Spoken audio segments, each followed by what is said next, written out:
Okay.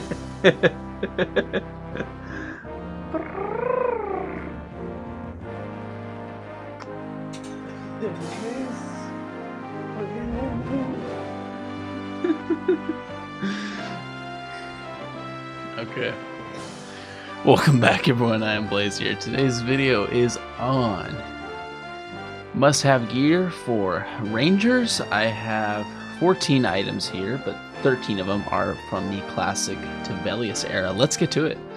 So the first thing you want to get, this is a must-have, is a Fire Beetle Eye. These drop in Kanos. I think they drop in Misty Thicket. And this is a must-have because it is a required reagent for a spell called Flamelick, a little low-level spell called Flamelick. And it is one of the 2 spells Rangers use to build up aggro. So you have your taunt, but all taunt does is it rips aggro off of someone else. It doesn't actually build you up.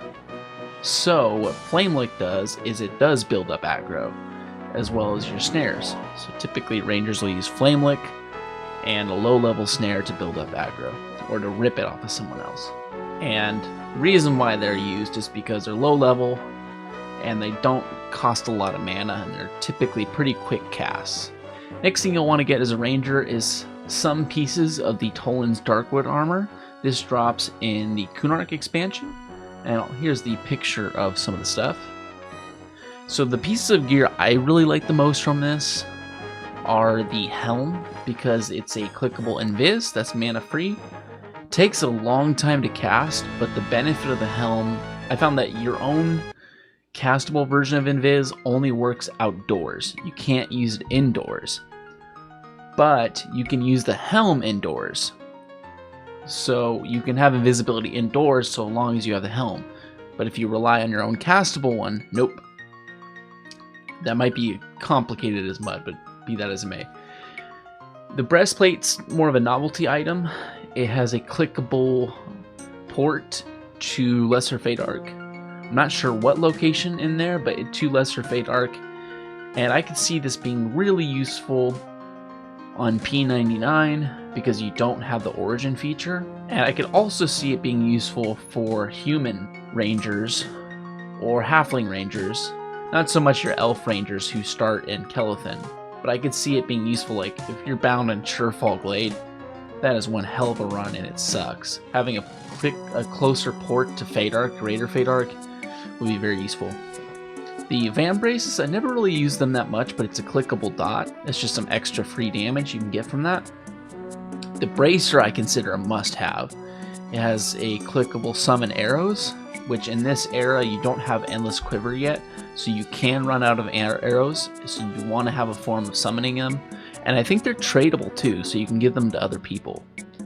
And I think the absolute biggest item that you want to get as a Ranger out of this is the Gauntlets, because it is a 4-second cast snare, which doesn't sound like that much, but the thing about it is it doesn't cost any mana. And many times in grouping, I never got a chance to sit down as a Ranger, so my mana was almost always low, and my groups were relying on me to tank. You can't tank if you can't cast anything to rip aggro or to build it up. And having this snare that's mana free really helped me hold aggro a lot better. And it was useful for mobs that also like to run away. You could use this for snare kiting, for soloing with you could shoot bows at them and keep this up. Keep this snare up so you can keep kiting them. It's a really useful item. I would wholly recommend get it.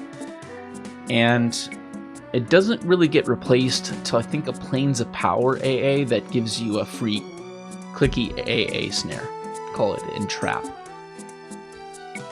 The number 3 items I would recommend to get are Avatar weapons from the Sleeper's Tomb.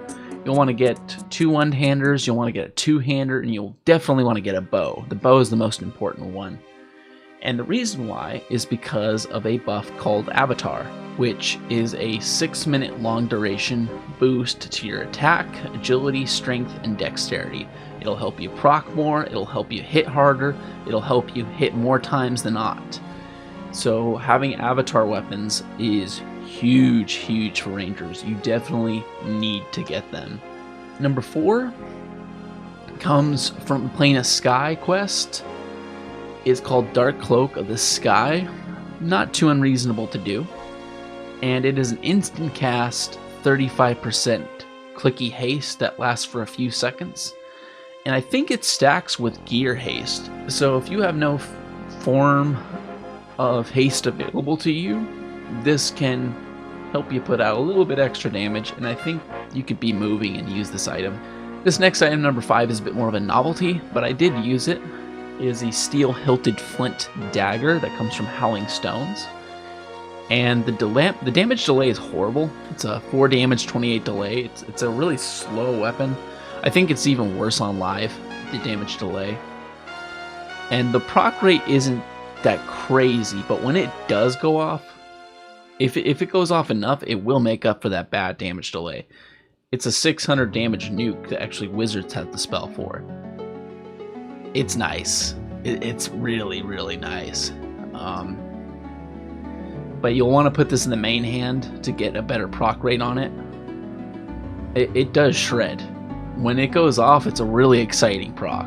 Number 6 is also more of a novelty item. It could be useful, but I found that you just couldn't rely on it. It's an ebony bladed sword, and it has a proc root. So it does a little bit of a damage hit with it. It does about 60 damage when it does hit, when it does land, and it does a root for about a minute. And you can dual wield these, or you can have 2 of them on. Or as with the steel hilted Flint Dagger, it's a lore item, so you can only have 1 of them equipped. Now for number 7 are the Epic 1.0 swords. These are must-haves. So your main hand, your primary, is called Earthcaller, and it has a proc that does a 50% slow and a little bit of dot damage. So this is really useful if you have nobody in your group that can slow a mob. This will help you build up aggro, because slows build a lot of aggro if you're tanking.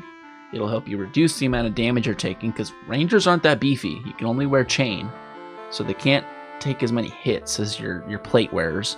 The offhand doesn't require completion of the full quest, so I see rangers using Swiftwind for a very long time, and it has a warn effect of giving you 40% haste and 30 attacks. You definitely want to get both of these weapons.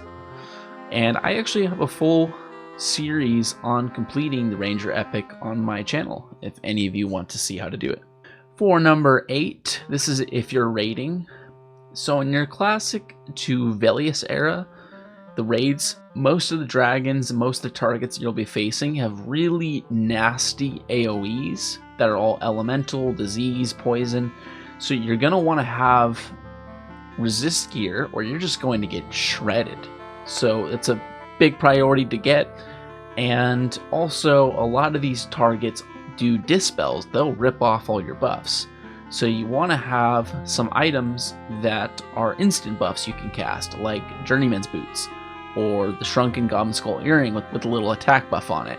You want to put those instant buffs in your first 2 slots, and then have all the rest of your buffs after it. And then anytime that you get dispelled, you want to recast your Instaclickies, so that your haste doesn't get taken off, your clarity doesn't get taken off, all that. And number 9 is worn haste items and also attack buff items. These are must-haves. The Ranger class is primarily DPS, so they need to be able to put out as much damage as they can. And with the tanking viability that they have, one of the main forms to hold aggro is DPS. So it's really important that you're hitting as fast as you possibly can as a Ranger. That's why you want to get the best haste item you can, up to at least 40. You want to get 40% worn haste, because an enchanter or a bard can get you up to that first 200 cap if you're at 40. So some early game items are like your flowing black silk sash from Guck, your silver chitin hand wraps from Velcator's, Belt of the Pine comes from Plane of Sky, Cloak of Flames comes from some Kunark era fights. So you'll want to get some haste items in your inventory, but definitely try to shoot for a 40 haste item. That'll help out a lot. Item number 10 you'll want to get are some mana regeneration gear. There's only 4 of them that are available up to the Velious era. One of them is a shield. It's really easy as a ranger to run out of mana, especially if you're trying to DPS, because you're going to be standing most of the time, and if you're tanking, you're going to have very little downtime usually. So it's very hard for you to tank if you can't cast Flame Lick, if you can't cast snares because you're out of mana. You're going to struggle to hold aggro. And buffs too. Every time you have to rebuff, you're just going to get drained. So having some form of mana regeneration really helps out as a ranger.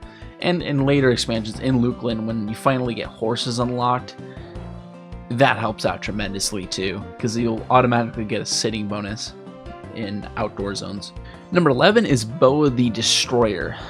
Now this used to be a lot better prior to the nerf to headshot, because this, as far as I'm aware, is the lowest delay bow in the game. It is a 17 delay, and it used to be that you could proc the headshot AA like wildfire with this. The headshot being AA being a crazy damage AA that had a chance anytime you hit a target with an arrow, it could just do this huge hit. But it now has a cap rate, so this bow isn't as useful.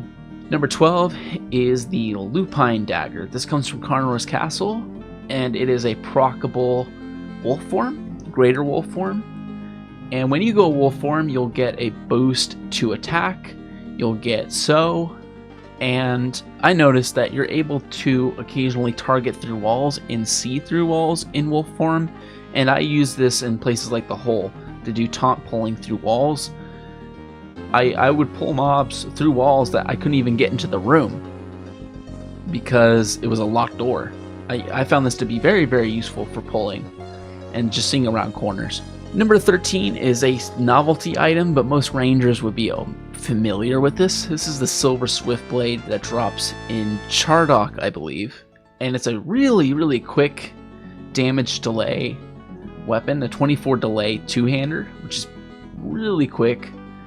And you'll see a lot of your like level 10s, 20s, 30s rangers actually using this weapon. And for the last one, for a little extra, some stuff you'll want to look out for in the Plains of Power era and Lupine eras. So you can get something called the Earring of the Solstice from a little quest that just costs money. It's very easy to do though.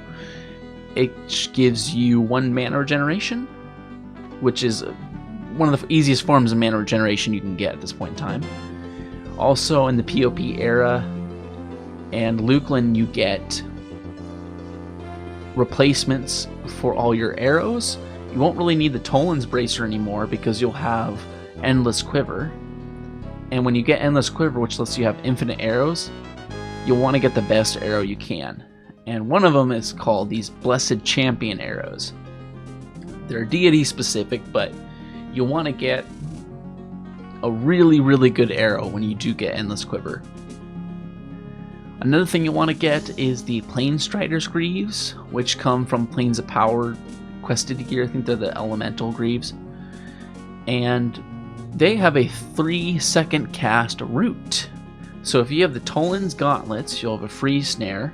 And then if you get the Planestrider's Greaves, you'll have a free root. You'll be able to do a lot more than you previously could. Mana won't be as much of a limitation for you. And the last item, I think this is the biggest item you absolutely want to get in Plains of Power era, is the Featherwood Compound Bow, or the Plane of Fire Bow. In Plains of Power, there's these really nice bows that you can actually buy in the bazaar, because they're trade skilled. They're made by trade skillers, and they're tradable. And what's great about them is very few bows actually beat them in the game. It's very hard to actually replace these unless you do Plane of Time raids, as far as I'm aware of. The only 2 bows that you'll really want to use at this point in time in Plains of Power, if you don't have the Plane of Time bow, would be the Featherwood and your Avatar bow from Sleeper's Tomb. But that is all for the video. Thank you guys all so much for watching. If you think of any other items that should be included in this, please leave a comment below and let me know what you think. See you in the next video.